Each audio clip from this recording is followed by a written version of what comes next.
Guys, it's me, Gypsy, and I'm wearing my Ask Me About My Cats t-shirt today.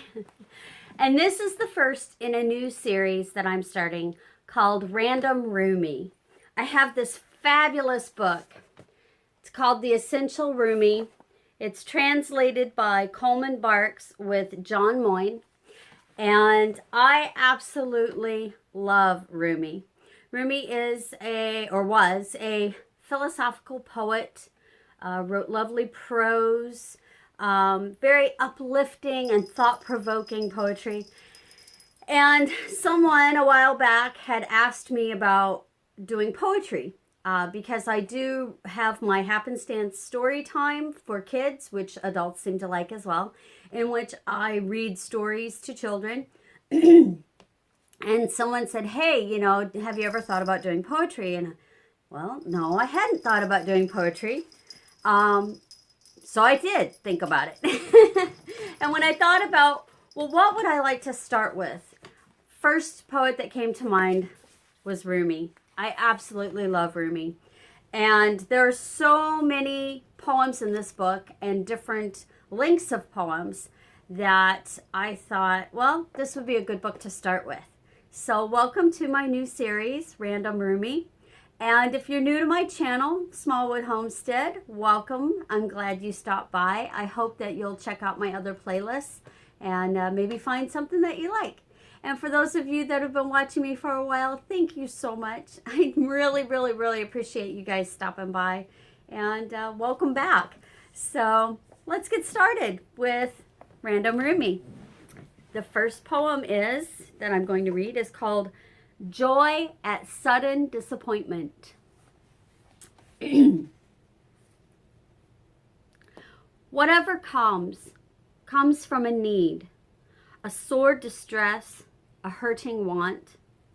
Mary's pain made baby Jesus. Her womb opened its lips and spoke the word. Every part of you has a secret language.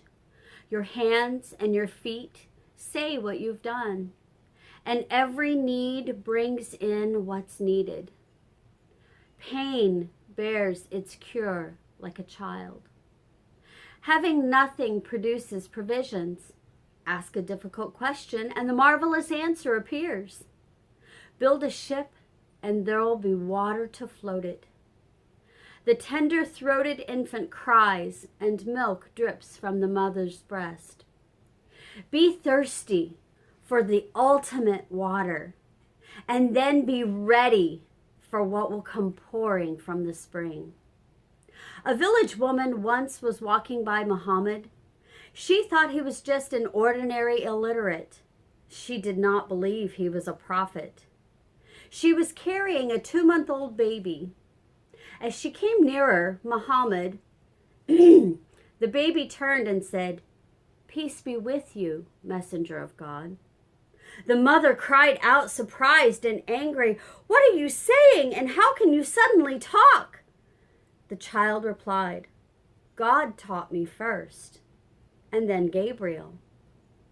"Who is this Gabriel? I don't see anyone." "He is above your head, mother. Turn around. He has been telling me many things." "Do you really see him?" "Yes.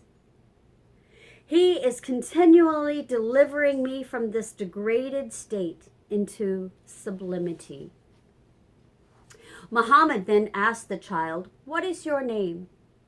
"Abdul Aziz, the servant of God, but this family thinks I am concerned with world energies. I am as free of that as the truth of your prophecy is." So the little one spoke, and the mother took in a fragrance that let her surrender to that state. When God gives this knowing, inanimate stones, plants, animals, everything fills with unfolding significance.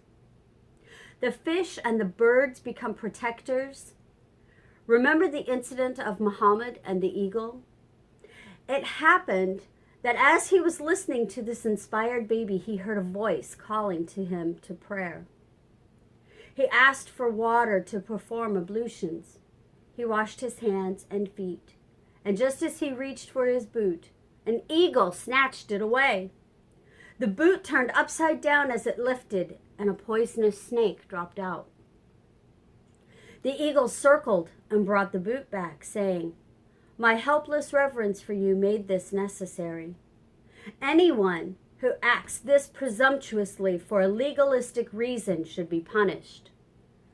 Muhammad thanked the eagle and said, "What I thought was rudeness was really love. You took away my grief, and I was grieved. God has shown me everything."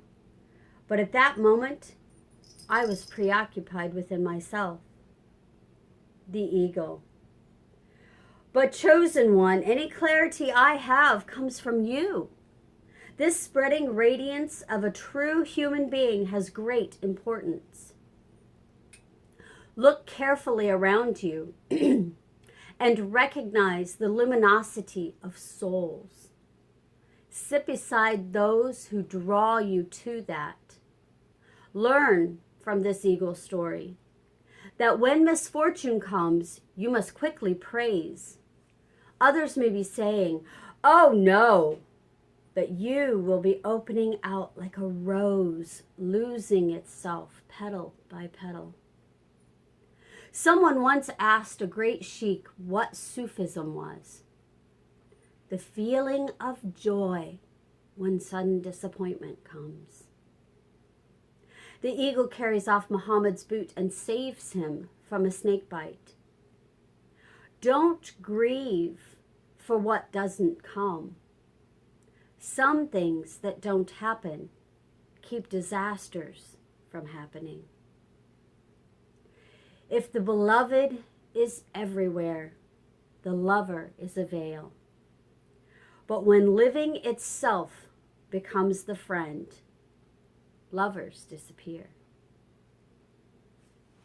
I hope you enjoyed that poem.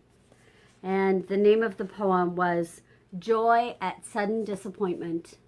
And it was by Rumi. Namaste, friends. Have a great day.